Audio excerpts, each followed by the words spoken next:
Hello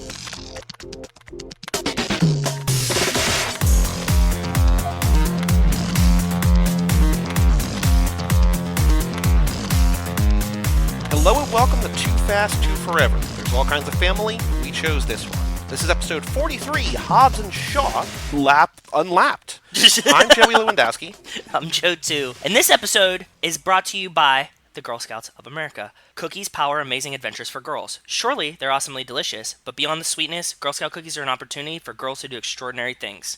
Brought to you by Samoa Girl Scout cookies. Samoa. So here's a little thing. So we have switched Did you get your Girl up the Scout release cookies? schedule. I did. I was so concerned with letting the people know what they're listening to that I did not properly thank the Girl Scouts of America for these delicious cookies.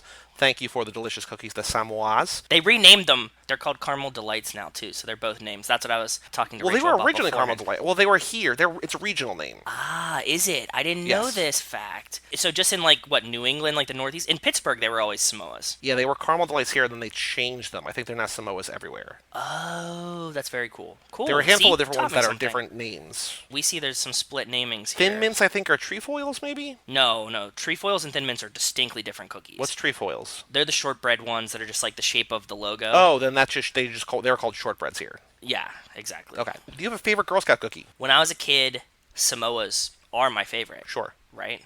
They're fucking incredible. Mm-hmm. My grandma, my mom, I would be like, oh man, we need to get 10 boxes of Samoas. They'd be like, nah, we're going to get some Thin Mints, we're going to get some trefoils. And I'd be like, what the fuck are these people doing? Right. Samoas is the only right answer here. As I've gotten older, I can eat maybe 2 Samoas total. Yeah. And I can eat a whole box of Thin Mints and multiple boxes of trefoils, just like the shortbread ones. So I grew up on the, I don't remember what they're called. I think they're just there's 2 different peanut butter ones. There's the peanut butter crackers, which are kind of, they're not. Tagalongs. Those were fine. Peanut butter patties. The peanut butter patties were my favorite. Tagalongs are peanut butter patties, yeah. No, I'm talking about there's a peanut butter sort of crackery. There's a What? there's a different one. There's it's sort of not I don't think they have crackery. those It's it's almost like peanut butter between shortbread. Oh, Do-si-dos? That's a new name. Peanut butter sandwich. You said peanut butter Yes. sandwich. God, this is so weird that you had different names for these. I'm learning Yeah. we're learning a lot about each other Geographically, right not now. that far apart, but apparently different regions, different cookie regions. Yeah. So I grew up on the peanut butter patties, basically the Reese's peanut butter cup of Girl Scout cookies. Do-si-dos, yeah. When I realized I liked coconut, I was all about the Caramel Delights, some Samoas. Samoas. I feel like now, so I don't get the trefoils. I don't get the shortbread because Oh, they're so fucking good. can't. Dude. No, the reason is because I can't not eat a sleeve. That's true. If I open a sleeve of trefoils, I'm eating the entire sleeve like a wood chipper. I'm just the whole thing. This reminds me of specifically wood chipper that Brian Regan, one of my favorite, maybe the best comedian. I know. That's what I was saying too. Fig Newton, Yep. serving size Yep. 2 cookies. I eat Fig Newtons by the sleeve, Yep. like a wood chipper. That's Yeah. That's why I was thinking So of wood chippers too, brother. Don't Yep. get those because I don't have great food self-control anyway, but those specifically, I can't not eat a sleeve. Because they're not sweet enough to make you not want them. No. They're just perfectly sweet enough that you just It's can the keep perfect eating Girl Scout them. cookie. Yeah, I agree, man. You just have to get, that's what being an adult is like. It's realizing that shortbread is the best Girl Scout cookie. It is. I felt so old when I asked my mom. She's like, do you want Samoas? And I was like, can you just send trefoils? And she was like, who are you? I was like, I don't know. I'm my mother's son. I don't remember. I think I talked about it either on here or a different podcast, but I learned Walmart sells store brand, essentially Girl Scout cookies for $2, and they taste identical. And they have No way. Are I you serious? told you this for sure. You did, but I don't believe it still. They do the Samoas, probably Thin. I think Thin Mints for sure. I think there's one Probably other one. Thin They don't have Mints, yeah. the full suite, but the Walmart that I've gone to, the one by me, has at least 2 or 3. What are they called? Can you give me can you send me a picture of them at least? So I know what they are. Girl Scout cookie. So if you do Walmart Girl Scout cookie, the first autocomplete is knockoffs. Okay. Yes. So clever naming as Great Value Caramel Coconut Fudge Cookies. I thought they were going to be called tall breads. No. And Hawaii's or something like that. So that's that one. They're $1.43 online for the package. What? So they're even cheaper than Girl Scout. This is a scam. This one Also, is this one's fuck 98 Walmart. cents. This is the great value fudge covered peanut butter filled cookies. Girl Scout cookies are $4 or $5. The proceeds go to them. This is just Walmart Yeah. cutting out the middleman. Middleman is the Girl Scouts. Yo, fuck Walmart for this. But man, What some they're bullshit is available this all that year. you're like skimming off the top on a fucking charity event?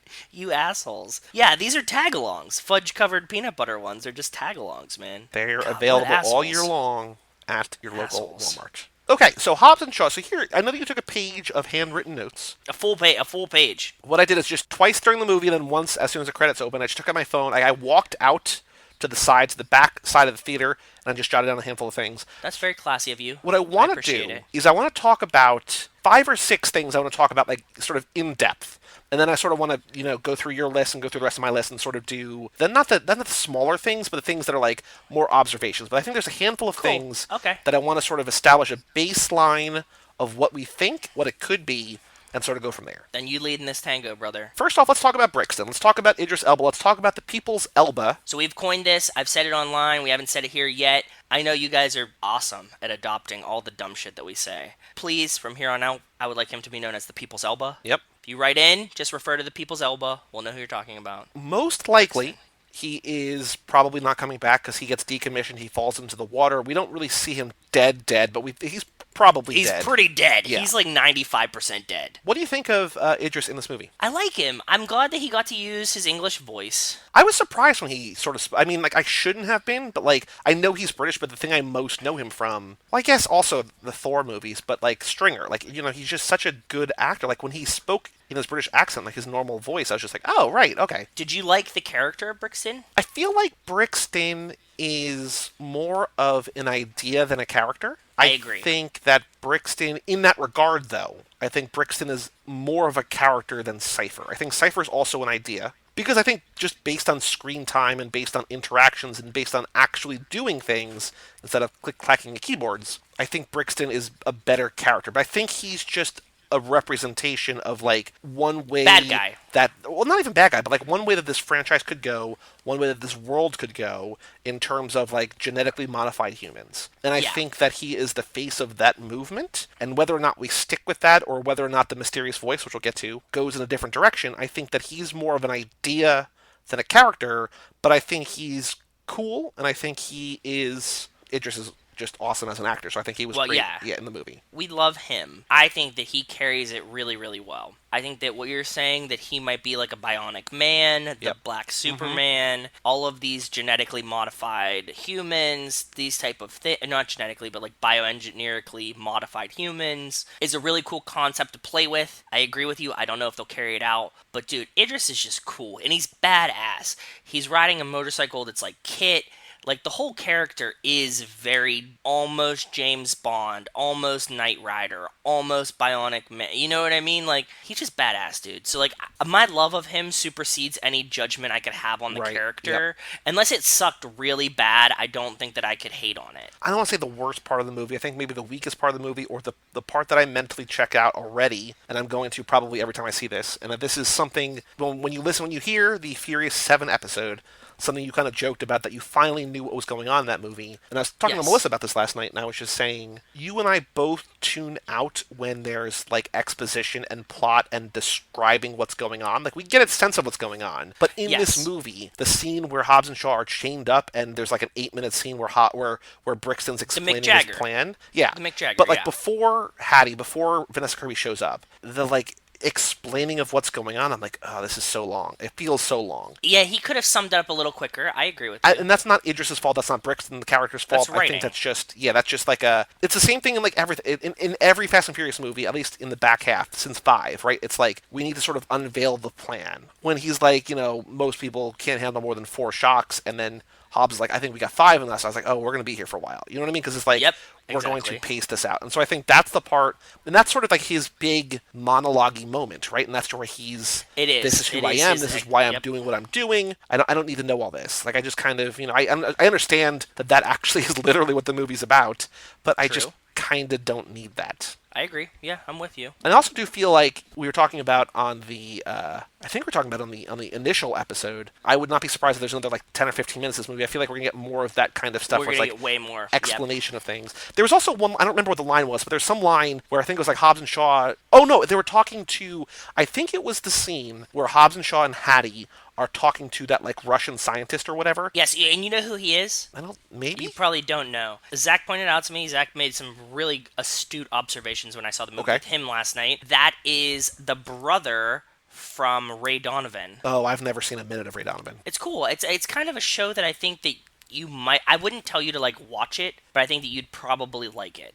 It's a show about a fixer. Ray Donovan's brother is the Russian scientist in this Okay, movie. because he looked familiar. I'm sure I've seen him in things, but He's been in plenty of things. That's where we knew him from. That's where like I was recognizing when I saw it with you. You Gotcha. didn't mention anything to me. Zach and I were watching, and he's like, "Oh, it's Ray Donovan's brother." I was like, "Oh shit, that's exactly who." did I Rachel know see him this from. with you again last night or no? No, she didn't. She Just stayed you. home and had a glorious, fantastic lady day. A day without you and without Fast and the Furious. Day without me, a day without Zach, a day without Fast and the Furious. She was living the dream. I think she just slept on the couch for 3 hours. It was in that scene where the scientist is describing to them the two options: either you kill and burn Hattie, or you go Yeah, to burn this her. facility, you can't get her out, whatever. And they're talking back and forth, and there's like this one cut, and it's not jarring, but like it's a little jarring where like it feels like he answers a different question, and I was like, oh, this is like a much longer scene that they cut stuff out of. And I feel like it's just gonna be like sort of like things like that. You know what I mean? I Where it's didn't gonna- notice that. It's Yeah. it's a very minor thing, and I don't know that I don't think most people would. But when I'm sort of in my mind thinking like they probably cut this down from a longer thing, where would that have been? I think it's stuff like that. You know what I mean? It's funny just because we were the day before we were talking about Kate's take on where she thought that happened in Seven, and so I'm sure you had it on the brain a little bit. Yeah. Not that you wouldn't have noticed it without that, but we had just been talking about it. So Mm-hmm. listen to the next episode. Do you have anything else to say about Brixton? I think that his self-driving motorcycle is awesome. I have something to say. It's minor and tangential. I posted it. I don't know if you watched it yet or not, but the Idris Elba Hot Not yet. Ones, Nope. where it's kind of like promo for this, was awesome. He talks about himself, his love of hip hop, him DJing, him rapping, his time on The Wire, all of this kind of stuff. So obviously we're big Idris Elba fans beyond Fast and the Furious to a point that you don't even know. Go watch the Hot Ones. That's all that I have to say about Idris Elba in this. Let me see if I have any more in my notes real quick. Nope, that's it. Okay. Now let's talk about Hattie. Let's talk about Vanessa Kirby. I think Okay, cool. top line, headline, the coolest character that this series has introduced since Deckard, if not earlier. Like, I think the character, I think the performance, I think everything about her is awesome. They haven't really introduced too many people in Seven, like, you know, sort of people here and there a little bit. Yeah. But I think in several movies, she is by far the best introduction, the best new character, the best all around, like the most excited I am about something new in this world. Because I feel like the fact that she is number one, a woman, and there's a lot of women in True. here, but the fact that That's what I was she's a gonna say. competent woman who is, you know, badass and fights, and also one thing I did not notice. The Rock says it, man. He says like, your sister's the most badass, competent women I've ever competent yeah. woman I've ever worked with, and she is. They didn't have to girl her up. She's gorgeous, obviously, but she didn't have to play dainty. She didn't have to play a damsel. Like, she's just a badass chick that can run with Deckard, can run with Hobbs, and no forgiveness. It's awesome. Speaking of running, I want to give Jordan credit. Jordan does not listen to these podcasts, but if she ever does, Hi, this Jordan. is credit to Jordan. But Jordan said what she loved about she loved the character in general because she just loved Vanessa. She loved all of that. But she said Yeah, one I thing love that she everything really about it, dude. loved was that she took her heels off to run. And she's like, so many movies have women in heels just running. And she said that little detail was enough to make her be like, oh, that's real in a way that like a lot of movies don't do. I would never have known that without Jordan saying it, but I've heard so many girls comment on women running in heels. I've seen so many girls take their heels off to run. Like, in all of these situations, that's awesome. As a man, that's not on my mind. Thank you, Jordan, for pointing it out. But yes, that's dope. Awesome. I do think it's funny, not on the other side of the coin, but I think it's funny the first time we see her, she's in the helicopter, she's with the rest of MI6, and she's got like MI6. pristine, beautiful makeup. Like, you could see, it feels like you could see each eyelash individual. Like, she is like beautifully decked out to do a mission. It's like, no, it doesn't feel exactly realistic, but, it works. Can I tell you my big cool thing that I have to give all the credit to Zach about? Yes. So we watched the movie the first time. I'm going to take just a tiny tangential part. Shaw, throughout the beginning of the movie, is driving McLaren. Yes. Mm-hmm. They get to the Etion headquarters, and Zach taps me. He's like, "You know what that is?" It's Chernobyl. No. Well, I think it's supposed to be reminiscent of Chernobyl. That's the warehouse research center. The headquarters, when they first come in and you first hear the voice, Yep. Etion headquarters is actually the headquarters of McLaren. Oh. Huh. It was only a thing that I can only imagine Zach would know. I didn't catch it. I'm not the hugest car guy, obviously. I dabble. Zach saw the headquarters of Etion and goes, "That's the McLaren headquarters." So I went back, and I believed him, but I went back and double-checked today, and it is 1,000% the McLaren headquarters. And when I was doing my research about it, looking at pictures and stuff like that. So the front scene, when you see it and they're all kind of in that panel, do you remember the scene that I'm talking about? Yeah. Like sitting structure, you see the voice for the first It's time. sort of like an old-timey hospital in the round, like an observation Agreed. room. The facade of that building is definitely the McLaren headquarters. Okay. I also think, I'm not 100% sure, the two white hallways that Hobbs and Shaw fight down, Yep. I think that they're in McLaren too. And it would make sense that a couple of these set pieces would be in McLaren. Although in the movie, the headquarters in one place, the Chernobyl kind of place is somewhere else, and the hallways in the beginning of the Chernobyl kind of place. But I think that that's actually a hallway / garage type place in McLaren's headquarters. That's very cool. It was something I would never have guessed. And it's a really cool car. Like, if you're a car guy, that's an Easter egg that, like, you would really get excited about. And Zach was excited about it. He told me about it. I was psyched when I heard it, but I didn't catch it myself. Because I was saying to you today you said that Zach had this ultimate tidbit, it's sort of about cars, whatever, and I said, is it about the Yep. McLaren that Statham's driving? Because when I was watching for the first time, I was admiring the car, because I could tell it was sort of like a Britishy, like there's only a handful of manufacturers that could make a car that looks that pretty, right? I was like, I wonder what car that is, and almost instantaneously, movie cuts to a close-up of the grill. shot?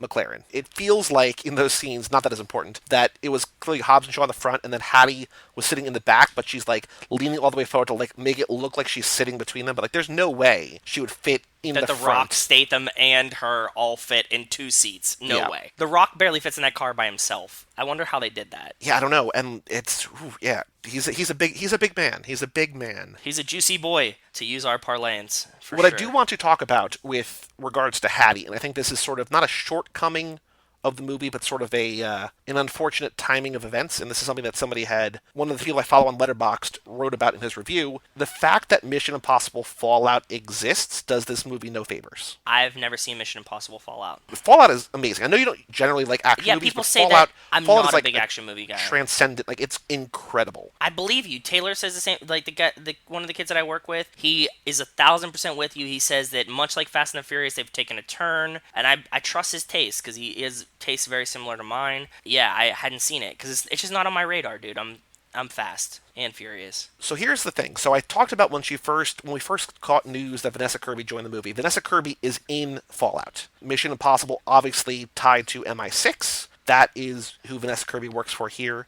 Also, there is, I'm sure you've seen just from commercials and trailers and stuff like that, there's the scene in Fallout where Tom Cruise and Henry Cavill are wearing the sort of the same suits, essentially, The skydiving that Hobbs and suits? Shaw are wearing in this movie, and they jump out of a plane and they land on like a building in France. There's like a handful of like the set pieces here where it's like, oh, this movie that like blew people's minds that came out literally 1 year ago is already being recycled and not done as well. Like, not that this is doing it poorly, but it's just the fact that like Fallout was so goddamn good. It's sort of like Fury Road. Like, nobody's really done what Fury Road can do or what Fury Road did because nobody can do what it did. But like, it would Agreed. be like if a year after Fury Road came out, you saw like a car chase and you're like, oh, they took that thing from Fury Road, but like Fury Road's perfect. You know what I mean? Yeah. And No, I it's feel you. disappointing. I benefited greatly by not seeing Fallout then. And it's not the same, like the plot is different, everything like that, but it's just unfortunate a little bit that there's more than a handful of like strong ties, Recurring strong themes. connections, strong similarities, Yeah. just a year apart. But that said, this is new to the franchise. Jordan was saying about how this felt like the same movie, and I was like, well, to me, it feels wildly different. There's nothing in this movie that I've never seen before, but in terms of In the this world, context. yes. In Yes. terms of the 9 movies now that we're watching 3 times a year, this is wildly new territory. I agree. Yeah. Another important thing about Hattie, and I didn't think about it the first time, she also has a necklace. She's got that pin, that key on Yes. her necklace, that even Yes. later in the I movie, noticed Deckard it. says to her something along the lines of like, Put the pin back put the on. pin back on. Yeah. Brain on the necklace watch, and here, different necklace, equally important, maybe family heirloom. Yeah, well, it is because he said he gave her that necklace. He said you still have that old thing or that dumb thing or something like that. Deckard had given her a necklace, and it's a family heirloom necklace continuing through their family. I like the closeted, the hidden type of mirroring they do between the two families, right? Like we're seeing a lot more of that in Hobbs and Shaw, which I really like. It's like you get all the family aspects from You mean Shaw. between the Shaw family and the Toretto family, or Shaw and Hobbs? Yes, exactly. You get a lot of like the Shaw and the Dom mirroring, Okay. and even the Hobbs mirroring. My dad was a criminal, and like all of these kind of things. We're starting to get that overlap where they can be like these guys are kind of all the same. Yep. One might be a spy, one might work for the government, one might be a criminal, but in reality, they all have the same morals. And when you start putting on them on the same moral ground, it's what we knew, but they're confirming it, you know? Yeah. And we're gonna get into sort of Hobbs' family in a little bit, I think. But anything else you want to talk about with Hattie, with Vanessa Kirby? I'm just excited for her to come back.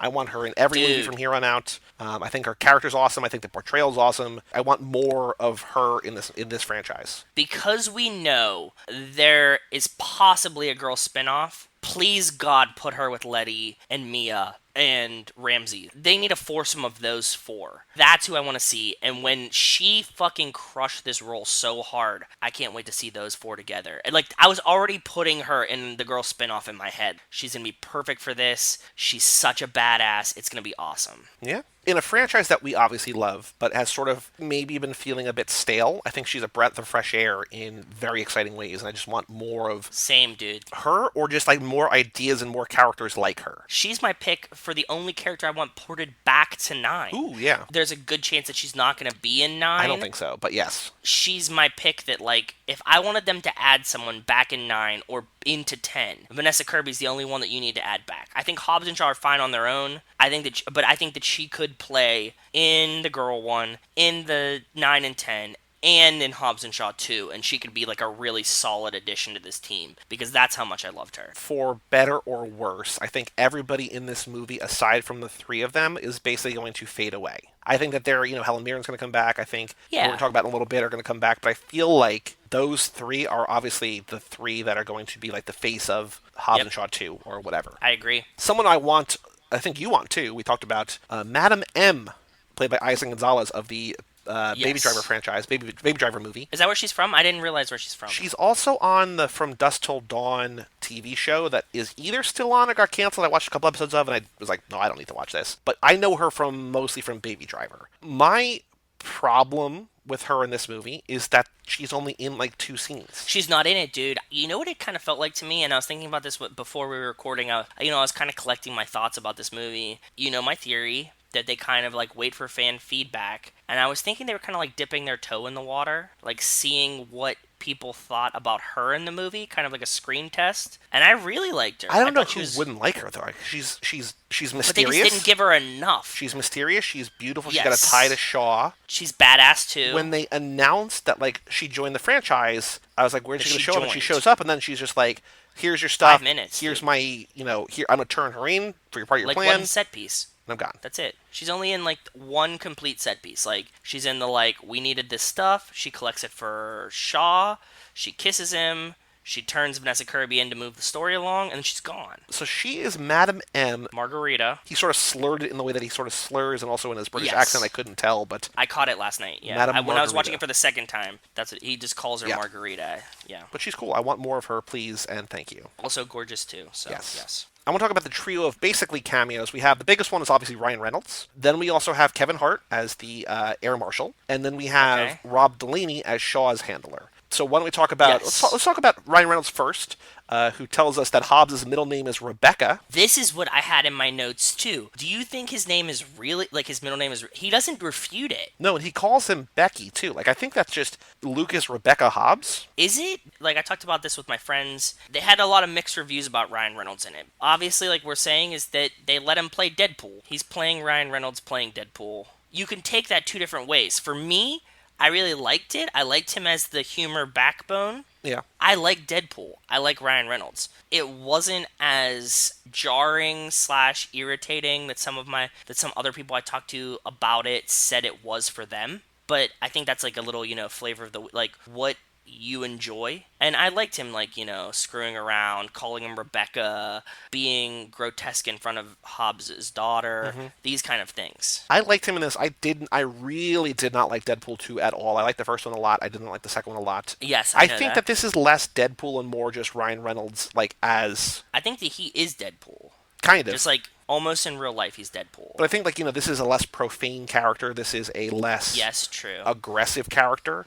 A less violent. I mean, even though he does stab a guy in the chest with a brick at the end, it's a less violent character. I think he's fun. I think he works in this world. I think he and The Rock, he and Hobbs work together well. I think it could probably be a little bit better, but I think that it's a breath of fresh air in a movie that is sometimes too serious. Probably, I think that he comes in with a little bit of levity, and I think it's a nice balance. Awesome that you said this because I went to go see this with you, and I said when I came out of the movie, and we said it in the post movie recording that I think that this is probably one of the most fast, fun, and furious movies that came out since 5 or 6. It's probably Yep. the most fun. When my buddy Adam went to go see the movie, I was coming back, I was talking to them about it Thursday night, saying it was so much fun and how much I liked it and stuff like that. He went to go see it, I think, Friday or Saturday or something, and he was like, oh, I saw it, and we started texting outside the group so we didn't spoil anything, and I said, how'd you feel about it? He was like, I liked it, but it wasn't great, and I was like, why? And he's like, it wasn't serious enough for me. And I was like, that's an interesting take, you know what I mean? Because it's not the like, Wait, he thought it was too silly? yes, he thought it was too silly,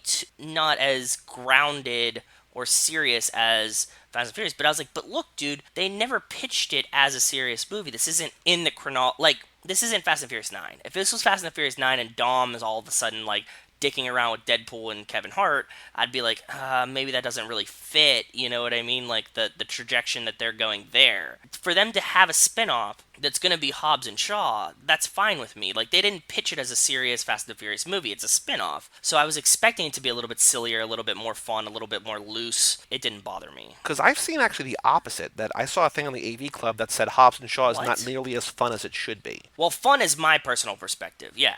I think that there's a lot of this where it is obviously fun and silly and goofy and over the top action and everything like that, but I think that there's just still that like Yeah. sense of these are the most important movies that sometimes can But plague are they? a little bit the Fast and Furious. Like I think that when the No. movies embrace the silliness and sort of keep it grounded, I think it's at its best. But when it tries to make it feel like this is like a movie with gravitas, balance it with Ryan Reynolds calling him Becky, I think sometimes it like loses the tone a little bit. I don't think it did that for me, though. Did it do that for you? I think it got a little too serious at times. You think that Hobbs and Shaw still got a little too serious? I also don't know how we can give a pass to fucking Infinity Wars and Endgame and also have Ant-Man exist in the same realm. Just for comparison, right? As we're recording this, it just came out today, this past Friday for you listening. I was just on HTML, Husbands Talking More or Less with Nico and Kevo, and I was talking about because they finished, they talked about Spider-Man, and before they go on to the next, they're going to cover Alien. Before they do that, they're sort of like counting down or sort of saying farewell to the MCU. Okay. So they had me and a couple other people on to talk about the movies, and we talked about how it doesn't work for me when I watched everything like back to back to back, seeing Infinity War and then going to Ant-Man and the Wasp, or seeing Ultron and going to Ant-Man, Yes. or seeing Endgame and going to Spider-Man, that it doesn't feel like there's sort of no way to do it, but it feels too light and too silly after we just saw, and I know you kind of have to do that, but it doesn't work. I remember really liking the first Ant-Man, and then when I watched all 20 of the movies or whatever earlier this year, sort of like in quick succession, I was Yeah. like, oh, I don't like this movie like at all. Like, I think it's fun as a movie, but I think within the scope of Marvel, within the scope of the MCU, it's like one of the 3 or 4 worst ones. That surprised me. This is why I was saying, for me, the only comparison that I can draw to the Fast and Furious at this point, right now, just like in scope, in what it means to the world, and they're both new and right here, Ant-Man and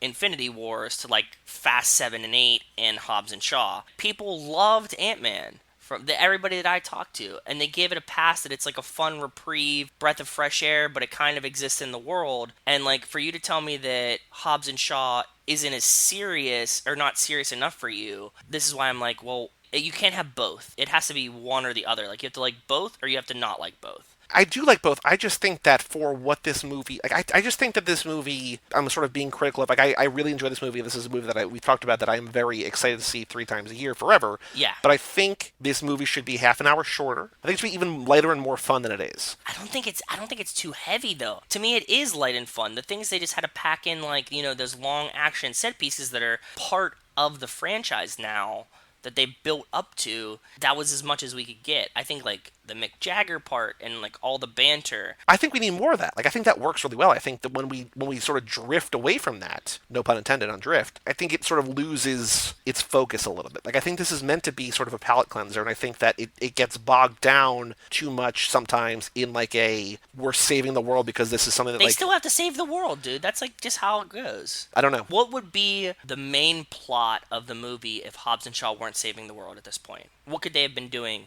that would have put them together? I don't know. I mean, I think that you need to Yeah. get them together in the same place. I think there needs to be something big enough, or It has to be save the world. or I think they could run into each other. I don't. It doesn't. I don't think it has to be save the world. I think that like So what else is it? That's what I'm asking you. I personally can't come up with a better. Like it has to be that they're coming together to save I the just world. It so has here's to be here's it my for me. problem with it. I think the main franchise has gotten to a point where every movie they have to save the world because that's just what they were doing. I don't like that this Yes. movie felt the need to compete with that already. Like they could have, in some way, and I don't know what, set the bar lower. I think the other way around is that you have to start with Save the World, and in 2, they can bring it back down and have them do like a buddy cop movie.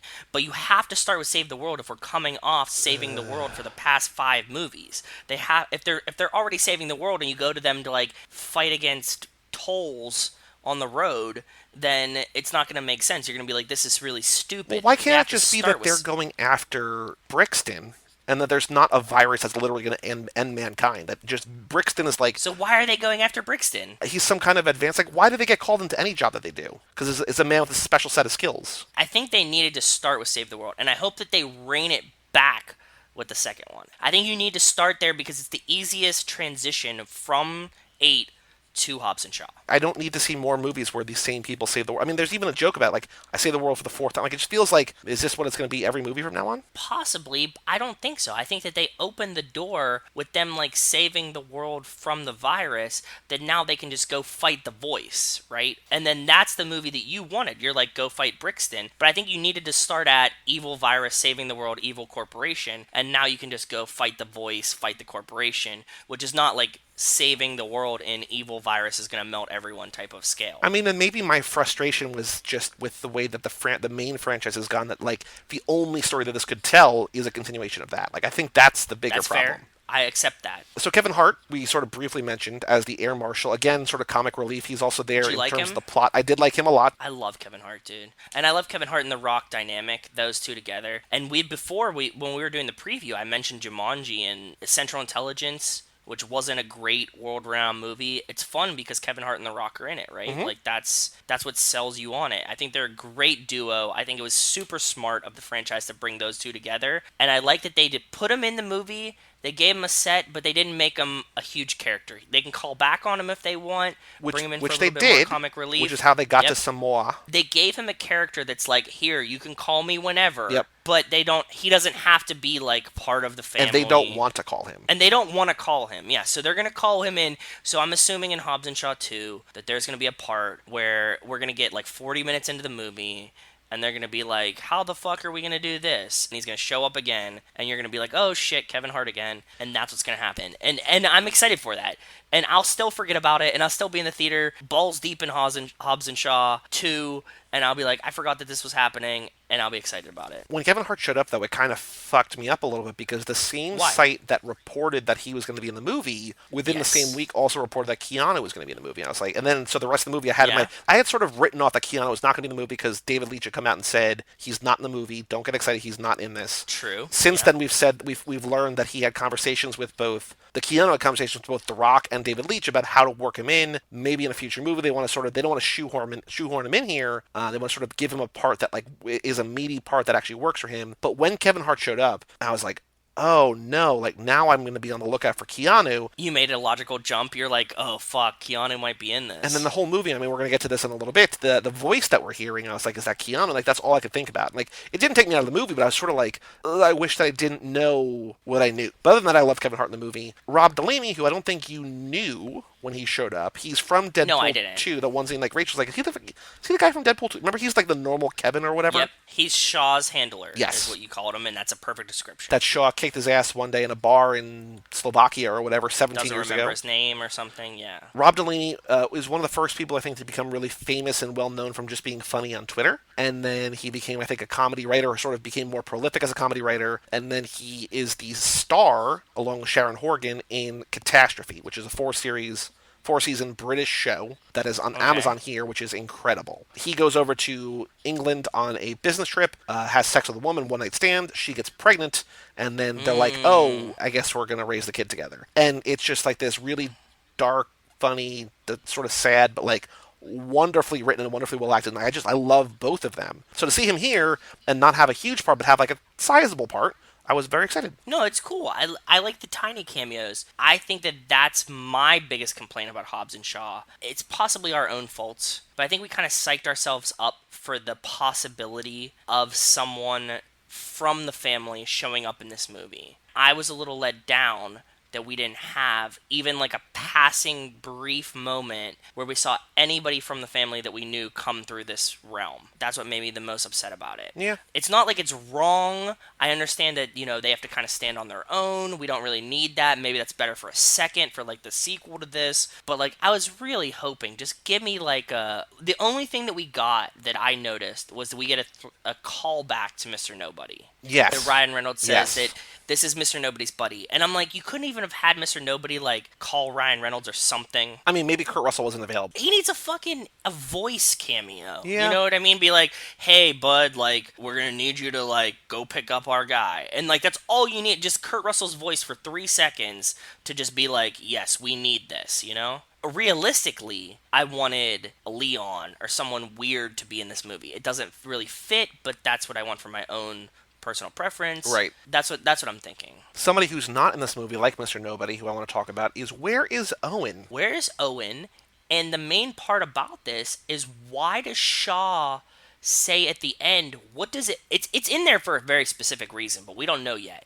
But Shaw says near the end, you made me kill my brother. He says, but then he says you. What are you talking He about? says you made me kill my brother. Then there's a pause. He says you, like talking about Idris, because he shot and killed Idris. Like that was something that I didn't catch. I don't know, man. So we don't see Owen, and that's either really bad script writing. I think it's just bad script writing because when he goes to visit Helen Mirren and she's like, your sister, your sister, your sister, no mention of Owen, talking about the That's what family, I'm saying. all the flashbacks, like it just feels like he never existed. That's what I'm saying. I think that she's not mentioning it because it's still a touchy subject, and for some reason, Brixton made him kill his brother. That's what he's saying. Because him and Brixton were like on the same team. They weren't brothers. I think it's more familial. It's a weird line because we turned to each other and we're like, "What?" Because all movie we've been like, "Where is Owen?" Then he says that line. I think it was either Yeah. Wes or Wells. One of them on Twitter was writing to us, and it's just like, "It's you made me kill my brother. You. I can't believe you made me kill you or whatever." But like, it just I don't know. That he say that. it's a weird either Script unfortunate writing. line or I don't know, man. We're already digging way deep in this movie first time. Yeah, I don't know where he is. I think that we might get that he had to kill Owen for some reason. But why would his mom still be cool with him? Why would his sister be? But that would explain why his sister and him are tense. But they kind of like No, his sister and him are backseat tense that with because she that. works for MI6 and he's a criminal. That's true. That's Like I fair. feel like that's Yeah. not played up enough at all. Like they're literally on opposite sides of the law. Like he used to be this dark Fair. operative or whatever, and then he went bad, and she's essentially out to catch him. You know what I mean? Like it just feels like Yep. there's a tension Yep. there. That's why I didn't think that the Owen thing plays into that at all. I don't know. I don't know, man. Well, hopefully we get more elucidation from this. So let us talk about I think the big question that's left. Who is the voice? Give us your first theory that you said when we left the theater, or Larson. It was either you or Larson said it. I This is forget my who. idea. So before we get there, let's talk about what we know about the voice. It's someone who calls Hobbs Hobbs. It's someone who says, Yes. Hobbs, you probably don't remember me, but has a connection Yes. to him.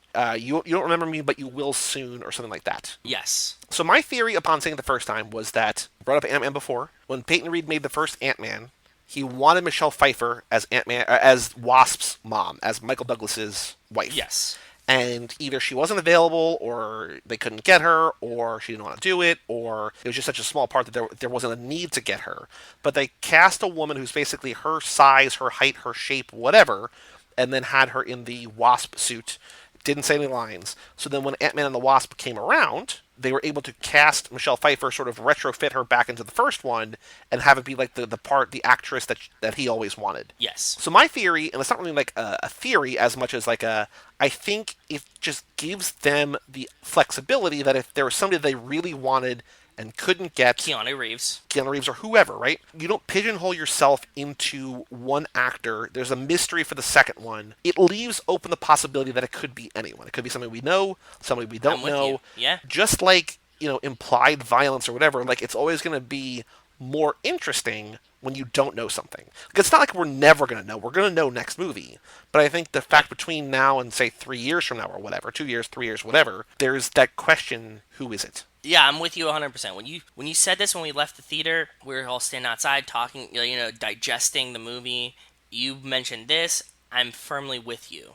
I think that that's the ultimate behind the scenes kind of behind the curtain goal of what was happening there. So I have a new theory, but before I say mine, I don't want to like say definitively this is what it is because obviously I don't know. But before I do that, what is your theory? What are you thinking? I had a very loose theory. I pitched this to you early when we first came out of the movie, but it was kind of shot down by the "Do you remember me, Hobbs?" Oh, this was Mike Manzi's theory too that he said after this. Yes. Yeah, Mike Manzi came to us. We both communitively came to the same theory, and that was that I was thinking the way they were pitching the movie, because Hobbs didn't know his father left, he was a criminal, that somehow Hobbs's father became the head of Etion. What was going to happen was it was going to turn out that he was going to have to fight his dad. We were going to get like a Darth Vader situation, right? Which is awesome, and I think that would have played really well.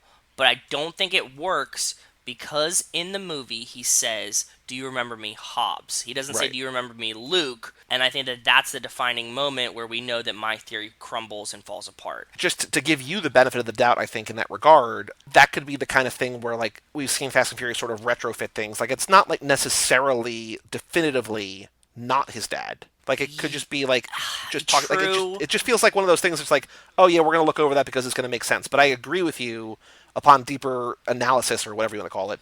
It doesn't quite add up. Yeah, because he calls his brother Jonah. Like, you know what I mean? Like, they all have, like, he calls her, like, Mama or whatever. What does he call her? The Samoan word for mom. Yeah. You know what I mean? So, like, they all have kind of, like, first name, pet name type situations.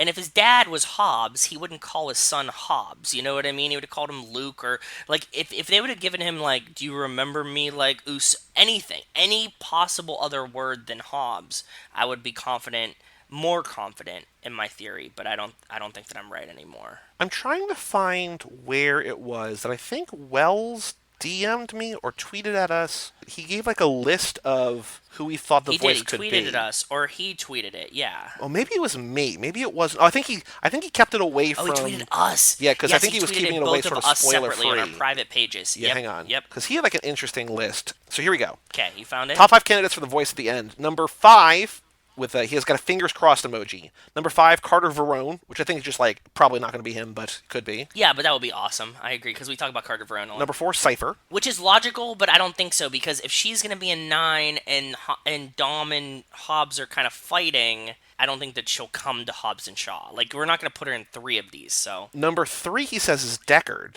which would be interesting because I guess that would be like a pre-recorded because I think he's in the room with him. I don't know exactly how that would work. Number 2, Ryan Reynolds, and number 1, fingers crossed again, Han. Han would be very interesting. 2, with the Ryan Reynolds thing. Throughout the movie, when Rachel and I were talking about it, she kept saying the voice sounded like Ryan Reynolds, and she thought it was Ryan Reynolds. And that's kind of like the cop-out, easy way out if it's Ryan Reynolds, like, turning on Hobbs. Again, why would he say, do you remember me? Yeah. Not like, Hobbs, you know who I am, or something along these lines. Also, I think that it really has to just be someone new. As much as I want it to be someone we kind of know, it has to be someone new to me. So after watching the second time, I am very confident I'm excited to hear this. it's Cypher. Why? It's either Cypher or the writing is very poor. Because just the way that the words are delivered, me having seen all 50 of Charlize Theron's movies, the intonation, the way that it is being spoken, the space between the words, just the way that the words are said, it is okay. firmly Cypher Charlize. And maybe that's just the way that the direction, maybe it's not her at all, maybe it's just like sort of like weird poor writing, but like I feel like every line, and maybe it's confirmation bias, maybe I sort of had the idea in my head and I was just like, this sounds like her, but I would be... That's the easiest way out, dude. I would say Vegas odds, if she's not the favorite, it's easy money. I'm very confident it's her. And I think it's her because, she doesn't say Shaw, do you remember? Because obviously Shaw was on the plane, right? But like Hobbs sort of was like tangentially related in fate to her. I think it's her. I think that she's going to be, because we know she's coming back, I think she's going to be kind of the way that they bridge these two stories, kind of. Yeah, but Vin and The Rock aren't cool, so like they can't really bridge these stories, right? They're not going to sabotage... It doesn't fly. What, Cypher? I don't know if it's because I don't want her to be brought into the Hobbs and Shaw world or what, but it doesn't work that she would be like the only crossover. Well, I don't think she's going to be I don't think she's going to be the crossover character. I think she's going to be the reason that they cross back over. But I don't think they're going to cross back over. You want them to, so it'll be 9 comes out, Hobbs and Shaw 2 comes out, they come back to 10 to like close it out, wrap it up. I think so, because I think that because That's a good play. But they're not the same writer. It doesn't matter. It's the same. As Mike has been saying on the ride along, I think Mike was saying about how like every person that we've seen, every villain, Braga and Shaw and everyone is leading up. They all work for, in some regard, Cypher. Whether she's the top of the pyramid or near the top, or we're going to know somebody above her. I think that she's going to be sort of the grand architect, the mastermind behind a lot of this. And obviously from Fate, fair. We know that she's technologically based and technologically savvy. Modified humans is right in that wheelhouse. I don't want to say I'm confident in this, but I would be legitimately surprised if the voice is anyone other than Cypher. I would almost be willing to like make a bet, like I would take Cypher and you would take the field. Like I'm that confident. Like, I think narratively, I think dialogue, I think the menace, the sort of the vague menace, I think it all signs point to Cypher. Yeah, I get it. Like you, I don't know if I want it to be Cypher, but I also don't know that I don't want it to be Cypher. I think that it would make the most sense if there's going to be 3 or 4 or 5 Hobbs and Shaw. Who knows how many of these there are going to be. I think you could do kind of simultaneously, like if 9 comes out and she's in that, and then in Hobbs and Shaw 2, they're going after her, and maybe they happen at the same time, and then 10, the two stories re-intersect, merge, take her down, and then they go their separate ways, and then it just becomes whatever Hobbs and Shaw wants to become, and the main franchise either ends or spins off to something else. The way that we're, like, approaching the end game, I can't see a world in which Hobbs is not in the core franchise anymore. Like, he's not going to be in 9, but I would be stunned if he's not in 10. Yeah, you're right. I just don't want it to play out like that. It's too obvious to me. Like, I want some kind of mystery. You're right. It's logical. I don't know if the franchise really ever gets by on surprise. I think it gets by on retrofitting things in and like connecting things, but like there's nothing about this that's really, oh, I didn't see that coming. Other than like Gina Carano, but that's in the grand scheme of things very minor. Not much. Yeah, very, very minor. I know how Charlize speaks. I know, especially since I've seen I believe you, dude. Fate of the Furious 5 times in the last 2 years or whatever. I mean, we both have, but like, Yeah. I would be surprised. I would be again. I would take her against the field. Like if you said her versus the field, I would take her. I'm confident enough that I think that is her. God, I hope not. I'm begging it's like Keanu or someone new. I don't know if that's good. I don't know if that's good though. Have Keanu be her brother. You know what I mean? Like, have it somebody tangentially related to her that's not her, and I'd be okay with it. But I feel like the way that she says you may not remember me, but you will needs to be some like it could be someone from his past that we don't know. But I feel like to make that meaningful in this world, in this universe, it needs to be someone that we know has had a history with Hobbs. It can't just be like, oh yeah, he was the first guy I put away or whatever. Like that doesn't. There's no weight to that. Yeah, that's why I beg that it's Braga, dude. I want not Carter Verone, but I want it to be like Braga. Do you think Or Braga's someone Braga's like gone from like low level drug slinging Mexican crime lord in jail. to suddenly being like the head of this multi-trillion-dollar enterprise? I don't see that happening. But Braga had the technology. He had the weird GPS stuff. Yeah, from Cypher. Oh, that's true. I can't get out of it. I'm trying to logically walk out of it, but I think that you make a very strong case. So we have 3 years to wait until we figure it out, or 2. The two big questions that we want you to write in, family@cageflow.me. Who's the voice and where's Owen? Yes, those are exactly what I want to know. What are your takes on who's the voice? Because that's the most important takeaway from this whole movie. I have a few other little things that I want to talk about, but let's go through. Go Let's ahead. go through your notes, or do you want to, or you just sort of dropping them in as we talk? I'm dropping them in as we talk. I've actually crossed off a lot of my notes just by putting in little tidbits. The big sadness, which Nick pointed out when he emailed in, Hobbs is not gay. That Hobbs and Vanessa Kirby. make out. Yeah. And he's like, ooh, you don't do that again? She's like, no, maybe tomorrow. Yeah, Maybe he's when we bi. survive. Maybe he's like Suki. We were a little disappointed. Like, I get it. We get it. But it's also at the same time, we're like, all right. So now I want to come up with a new theory. Before the movie started, I saw some kind of tweet or something, and it was like, if we have to sit through a whole movie of Hobbs making "I fucked your sister" jokes to Shaw, That was a BD Wapfie that we did. Yes, exactly. And that I was like, oh, this person seems like they've seen the movie before or seen some kind of trailer that we hadn't seen, something. Right. And I was like, I hope not. I want to come up with a new theory that's not like a theory that has any kind of plot significance, but I want to have a new theory, like a character-driven theory that like we can then go back through the movies and see if we can confirm that. You know what I mean? If we have any character hot takes that you want to write in, family@cageclub.me. Yeah. I have one that I've been running with that you don't seem to like at all. That we're going to add Timothée Chalamet to this movie and they're going to swim forever. Anyway, next up, no, I just feel like on the list of people that I would want, we talk about in the next episode, we talk about sort of like my short list of like dream actors, and I think our guest made a lot of great points about why Paul Walker was so important to these movies, how you need someone like Paul Walker, and I feel like there's a long list of people who could sort of fill that She role. makes some great ones. Timothée Chalamet, not quite that, but again, I will never stop laughing if he gets added to these movies. I will never stop laughing. I'm going to flop my wiener on the table so hard. By the way, I need to go back. The most important thing that happened in Austin, I tweeted about this, I sent this to you. I'm still thinking about it. I'm still laughing about this. Before we go to the baby shower. Yes. My sister and I go to Target for her to buy gifts for the baby shower because she has a registry there. Yeah. We're walking around, and I walk by a cart, and this mom is pushing the cart, and she stops the cart, and there's a toddler in the cart, and the mom walks away, and then... This is such a good story. And the toddler says, "Stay focused." And the mom quickly says, "Oh, yes, you're right. And then just like goes back to the cart and keeps pushing it. And I look at her, and we make eye contact, and she does not react. The mom does not react, does not respond, and walks away. Well, she's not allowed to. She has to stay focused. And I stood there for a second. I literally doubled over laughing, and I was next to some other woman. I don't even know if she had heard what happened, but my sister kind of heard it, and this other woman, I don't know if she did or not, but I just couldn't stop laughing. It's incredible. At a 2-year-old or a 3-year-old who this feels like it's been old hat, that they go out and the mom just drifts off, and the kid just like, "Stay focused," and the mom's like, "Oh yes, thank you," and then they just go on. Like It's like a prank show, the dude. speed at which it happened in a weekend where I had seen Hobbs and Shaw, where I saw Carly Rae Jepsen in the concert, where I got to see my sister, I got to meet my sister's new cat, where I got to hang out with Wes. It might be my favorite thing from that weekend. Like, it is just so Dude, it's awesome. pure and genuine and amazing. And I loved it so much. And I would just, like, stop, and I would just start laughing. And my sister's like, "You're still thinking about it?" I'm like, I'm never going to stop thinking about this.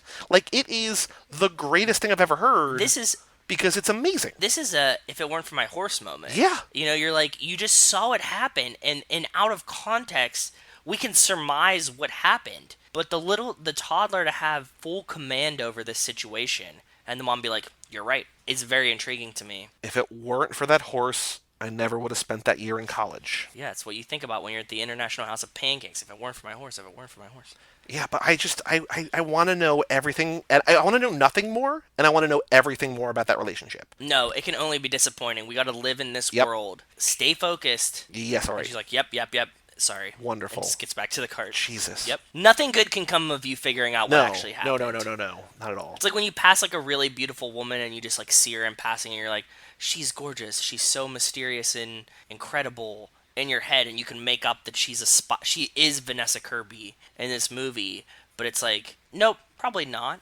I mean, like, I'm not a, The Rock. Whatever pedestal you're putting this person on, this moment on, this event, is never going to be as good as you're imagining. There's always going to be Exactly. weird little annoyances, or I don't know if this was a bit that the mom and the toddler were doing. I don't know if it was just acted out explicitly for me. It's that's the only way this can make it better. Is if like they had trained to do this bit in front of a stranger at Tart. You know what I mean? Yeah. Like that's the only way this could get better. Like I just oh god, it's so wonderful. Sometimes it's better just like the theme song to The Leftovers. Let the mystery be. Don't stop thinking about it, but like don't learn more. Like just let the wonder happen. Enjoy that there was that moment that I shared, maybe with my sister, maybe I just told her. I don't remember. Like all I know is that in that moment there were only 3 people on the planet. It was me, this mom, and this toddler, and it was the greatest thing I've ever heard in my life. And that is enough for me. I'm just glad that they let you into their world because it was a beautiful look. So Thank you, strangers. One thing I want to talk about in terms of Hobbs and Shaw that I don't think will age well, which has been in a couple movies lately, is yes, you've said this. Go ahead. repeated Game of Thrones references. It's gonna really date this, and it's gonna get grating in 20 years when we're still watching this movie. It's not gonna age well. I agree with you 100%. In Logan Lucky, which is a great movie that we covered for Cinemakers because Steven Soderbergh made it. We're going to cover for Magic Mike's eventually because Channing is in it. Yes, there are which is a great multiple movie. Game of Thrones references. It's funny. There's also an Orange is the New Black reference. Yes. And I know that Game of Thrones is always going to be in our pop culture lexicon, but like we don't need Yeah. 3 jokes in a scene and then a callback later. No, we don't, dude. You know that I gave up on Game of Thrones.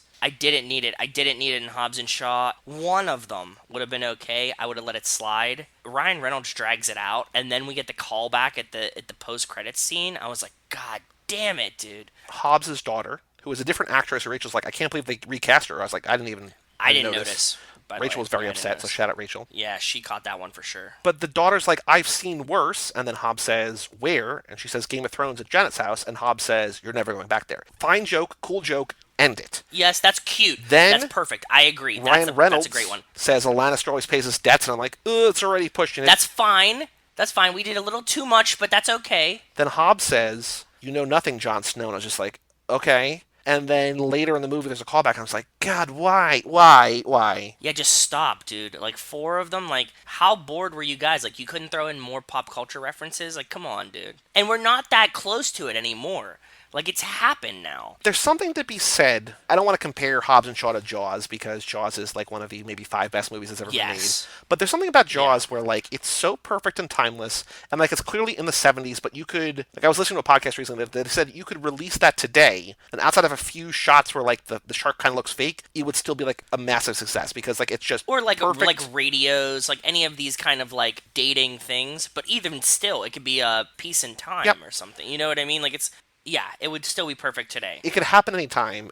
It's perfect as it is. Here, it's like, timeless. This is very firmly in probably a 3 or 4 year stretch when everybody had already started watching Game of Thrones and was talking about it. And it's just like, I appreciate that, Not but even I that. don't need It narrows it even more by having it so that they tell you like a couple of the early things and then give you the end thing too, to where it's like, God damn it. Like, you could have made this timeless if you would have got the I've seen worse in Game of Thrones and a Lannister always pays his debt. I would have brushed over it. I wouldn't have been mad about it. Again, minor gripe with the movie, but again, just cut it out. We're way deep in this. I agree. Yeah. I like that Hobbs calls Nas moonshine. He says, hit him with the moonshine. I wonder, we need to look up if that's a Samoan reference to Nas. Because you know that in, when we have the Haitian Mile, they use the laughing gas from the dentist's office. I'm guessing it's like that, where it's just like sort of a bootleg homemade accelerant. Which could be moonshine, right? Right. If you had like very high test ethanol, that would essentially be the same thing as race fuel, something like that. So, Yep. not the same thing, but, it would give you a boost of combustion. And the last note that I want to talk about, and this is going to, I guess, give away, but it should be obvious. We already mentioned it once. The pit stop we're going to do in 2 weeks is the Italian Job, because apparently, whether it's just a joke, we're going to take it as canon that when they're walking through... They've said it. The writers have said it now. Oh, right, they did, didn't they? Yeah. Chris Morgan said he's firmly canonized. Shaw is Handsome Rob from the Italian Job. So, which is weird, sorry, considering Charlize is in that movie, and she's not Cypher. Didn't we say this earlier in the episode that it could be like Edward Norton? Yeah, I said could be Edward Norton, or that's why I'm saying we could bring somebody into the fold from the Italian Job, and that would make me really happy. That would get me really excited. Yeah, we're gonna do the Italian Job, and I think what we should specifically focus... I mean, like, when we did it for Watch the Throne, obviously Mike and I focused on Charlize, and we didn't like it because Charlize's character is not great, and Mark Wahlberg just, like, walks into her hotel room while she's changing. It's just, like, all, like, weird, low-grade sexualization. Like, just, like, not great. But I want to watch it specifically thinking that Shaw, or that Jason Statham is Shaw, and that Charlize is Cypher, and see what tracks and see what doesn't track. I'm 1,000% with you, and that's exactly why I want to watch it. Coming up as our first pit stop. We didn't expect to do this before going into the movie, and we were sitting in the theater, still butt in seat, and I said, we have to do Italian Job as our first pit stop. And I was like, yep, and there we go. Yeah. And that's all my notes about this. Anything else that you want us to talk about with Hobbs Shaw before we talk about it again in like 3 or 4 weeks with Mike Manzi? I have like a couple quick tidbits. They're going to be very, very quick off the cuff. One that we talked about in the theater, we looked at each other during it, we said, oh, they get to share the fuck? Oh, yes. Mm-hmm. That's awesome. Yep. Walt brought that up when we were talking with him. Yep. We get one fuck in a PG-13 movie. A kind of way around it, a clever way to do it, was they let them share the fuck, which was awesome. Yep. Something from our next a little peek behind the curtain into our next lap. I like that Kevin Hart brought up that they were 3 alphas, not a double alpha. They were a triple alpha. They called back to the alphas from 7, which we were just watching 7 too. Yep. We're all alphas. We're 3 alphas. I do want to say that was a problem that Jordan had with this movie, because Kevin Hart's like, you need a third, you need a third, you need a third, and Jordan's like, they have a third. Hattie is literally right there. Yes, that's kind of sexist. Because Kevin Hart doesn't know that she's there because she's asleep, and he's just talking to the two of them. Fair. But they both know that she's there. And they're both like, yeah, I get where you're coming from with the third. They're not like, oh, hey, like, we already have a third. They could just have, like, a throwaway line, like, we really don't need you, dude. We have a third. Yes. It just feels like not great. But, I mean, it's not the Kevin Hart character's fault. It's just sort of like, why didn't they say something? Fair. I agree. And the last thing that I noticed in the movie when I was watching it for the second time, and if you guys are going to go see it again, pay attention to this. As we know, Roman Reigns was in the movie. We didn't really talk about him. Roman Reigns, the wrestler, is The Rock's cousin. Yes. In real life. Yep. And so Roman Reigns is in the movie. He's part of, like, the brothers, right? So when they go to Hobbs' Customs, there's a scene where they're kind of, like, doing a montage, right? After he talks to Hattie about, his dad was a criminal, whatever, and they're, like, walking through the garage.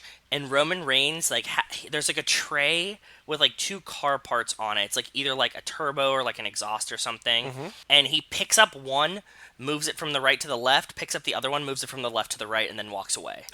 So, like, it was one of those things where, like, he's definitely a wrestler. In the action scenes where he's, like, fighting and stuff like that, Roman Reigns is awesome. It was, like, one of the only shots you got of just Roman Reigns, right? There's, like, a shot where he's, like, swinging a club later in, like, one of the fight scenes, and, like, that's awesome. But there's just this scene, and when I saw him, like, they were like, okay, like, go be in the shot, and he really didn't know what to do, so he just, like, moves one thing from one side and one thing to the other side and then walks away. Like, he doesn't, like, hand anybody or anything. Like, he could have easily walked up and, like, picked one of the things off the thing and walked away with it, but instead of doing that, he just moved 2 things and walked away. I feel like a lot of the things we've been talking about lately have been reminding me of old stand-up bits, but that reminds me of another Brian Regan bit where he's like, I saw 2 log trucks pass each other on the highway. If they need logs over there, and they need logs over there, and it's just the same thing, like, if the 2 parts are there, yeah, and the one part's there, and the other part's there, there's different reasoning behind the 2 things, but it's kind of just like Like, I get why it's happening, but why is it happening? That's what I mean. It's like I was like watching this movie for the second time, like looking for like some nuanced things for us to talk about tonight. And I was like, oh, I wonder like what Roman Reigns is doing. And just in that one clip that I'm like really paying attention to him, I see him do the dumbest shit ever acting wise. And I was like,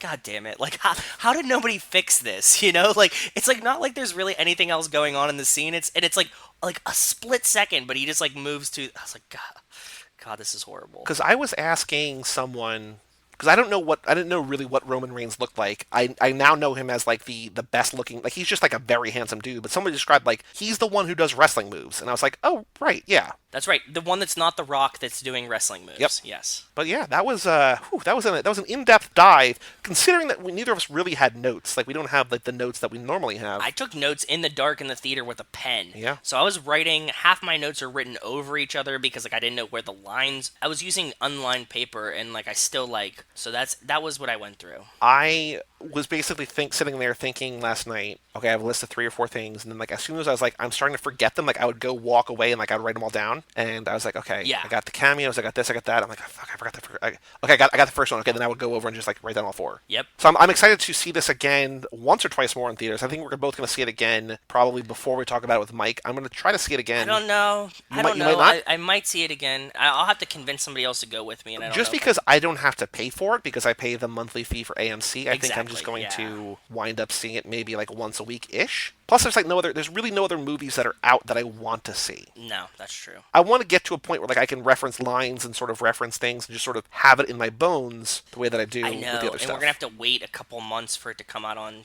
Blu-ray, DVD, all this shit. I do think So, it came yeah. out early enough. Like It's gonna come out before Thanksgiving, I think. every year when I am putting together my like list of movies, like my favorite movies of the year or whatever, we're right now in the time of the year where it could kind of go either way. And we're still like in the next month or so, things will be out on Blu-ray or VOD or whatever before the end of the year. For September releases, that's when you're starting to push it. Like it might come out by the end of December, but it might not. And so, like I was talking to maybe Melissa about Once Upon a Time in Hollywood, and I was like, I want to see that again before I make my list because I didn't love it, but I liked it. Now that I know what it is, I want to see it again, but I know I don't have to rush to see it in theaters because I know it's going to be out Thanksgiving-ish. You know what I mean? Yep. So I know that Hobbs Shaw will likely be out in December because we'll cover it in 3 or 4 weeks, and then I think the next time we're going to cover it with Kara is like mid-January, and by then for sure it'll be out on home video. Yeah, it'll be out for sure. So by the time we cover it on Lab 5, it'll be out. I just still want to see it, because I like it, and I want to just